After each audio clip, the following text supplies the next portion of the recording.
Hello and welcome back to my channel. Today I'm going to show you how to make this creamy yet smooth mashed potatoes. So first thing first, I have already skinned the potatoes and I will cut it into small pieces so that it can cook evenly. I added salt to the water and I allowed that to boil until it was softened. Once it's cooked and drained, you can either use a potato masher to mash up the potato or a fork, but I added it into a sieve and I mashed it. This is quite hard, but you do get a really smooth mashed potato.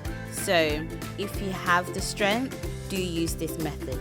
And once that was done, I added double cream in the pan and I added rosemary and garlic into it. I allowed that to simmer for about 5 minutes and I drained it and I put it aside. I added the melted batter first, and once it was mixed with the potato, I gradually added the double cream to it, and that is it.